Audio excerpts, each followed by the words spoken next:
If one, you like dogs. If you like farm animals.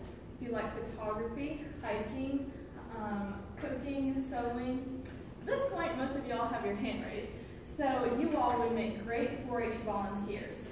I have been a 4-H youth I was a 4-H youth for over 7 years, and now I've been an adult volunteer for a little over a year, mostly volunteering with the 4-H summer camp and the communications program. In Kentucky 4-H, according to the Kentucky 4-H Foundation in 2015, there was over 256,000 Kentucky youth involved in 4-H and over 19,400 adult volunteers. So I'm wanting you all to become a volunteer for 4-H. Today I will be going over the background of 4-H, who the volunteers are, and why you should be a 4-H volunteer. So 4-H is the nation's largest youth organization with over 6 million youth, ranging from ages 9 to 19. The H's in 4-H come from head, heart, hands, and health. And these are the components that 4-Hers use throughout the program to help better their community and the world. Next, please. Now, it originally started off, its original purpose was to connect public schools with farm life and to solve agriculture challenges. It was mainly for rural areas. And this began, the first program was founded in Clark County, Ohio in 1902, the founding date of 4-H. And it was originally a tomato club. It later adopted the name 4-H in 1912. Today, 4-H is not just in rural areas. It is found in rural, urban, and suburban communities in every state of the nation. And here in Kentucky, there's a 4-H program in all 120 counties of Kentucky. Now, some of the programs that you can find throughout the nation and here in Kentucky are out-of-school programs, in-school enrichment programs, there are summer camps, science and technology clubs, agriculture, color promotion clubs, civic engagement projects, earth science, and so much more. And some of the statistics, according to the Kentucky 4-H Foundation, was that in 2015, at least 55% of all participants participated in a citizenship activity, and then 82% of 4-Hers participated in science and technology activity. So, impact of the clover. Okay. In 2002, Tufts University conducted a longitudinal study of how 4-H impacts youth. So they covered 7,000 youth over 42 different states for over 8 years. And they found that 4-Hers are 4 times more likely to contribute to their communities. They're more likely to give back and volunteer. They're 2 times more likely to be civically active.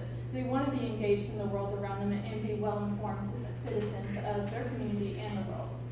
They are 2 times more likely to participate in science programs outside of school. And that's because there are so many projects offered. Annually, there is about 5 million science and engineering projects offered.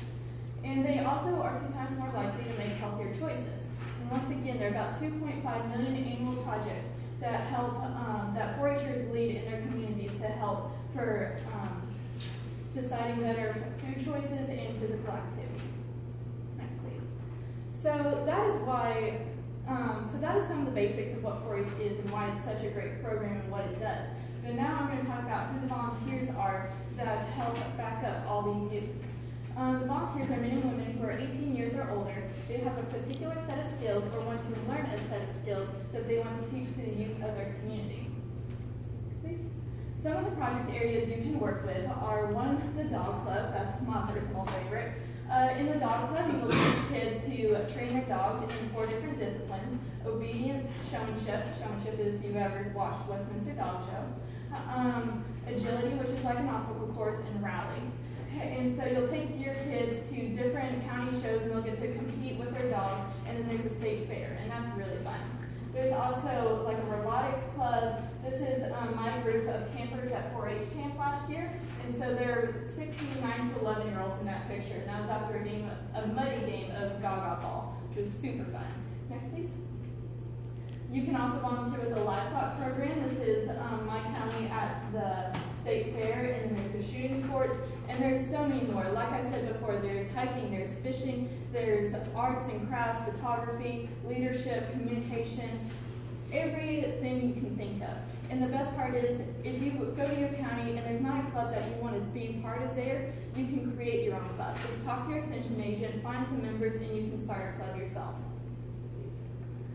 So why you should volunteer? You get to pick your project area. You get to decide what you want to teach these kids. You pick the amount of involvement. You can be an adult leader. Adult leaders decide the curriculum. They are in charge of the paperwork, and they can teach, and they will teach the club. Unless you decide that you want to have youth officers, then your officers will be leading the club, and you're kind of the advisor to them. You can also be like an assistant leader, so you just assist whoever the leader is, and do what they ask. And there's one-time involvement too. So say your county is having a demonstration contest at a local elementary school. They will be looking for judges, and so you can go and judge, and you'd sit there kind of like you are now, and write on a paper and give them a score, and then give out prizes to elementary kids. And that's what I've been able to do some here in college, and that's been really fun. And the amount of time you can put into this is pretty flexible.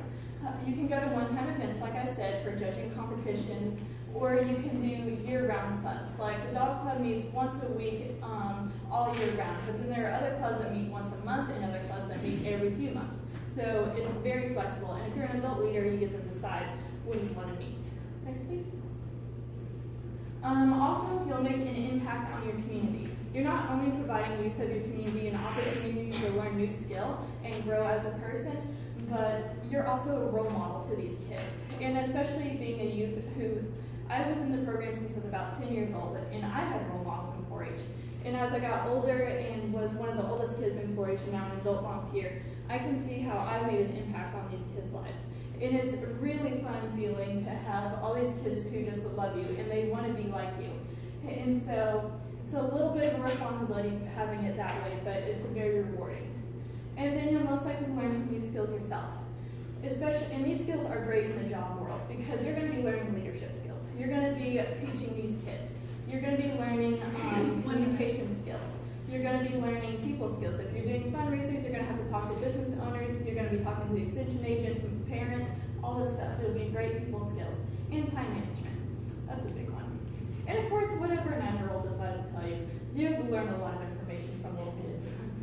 All right, next please. And so the application process is really easy. You can contact your local extension office and be like, hey, I want to be a volunteer. They'll give you a background, a paper packet for a background check. It's like 5 pages, but it's really simple. And depending on the county you're in, some do interviews over phone, some call references. My county doesn't do that, but other counties do. So it really depends, but it's not that hard. All right, next please. And in summary, you all should volunteer with 4-H. It is not only a great program that was originally started in 1902 in Ohio County, but has now expanded to the largest youth organization that has over 6 million people, has over 6 million youth from 9 to 19.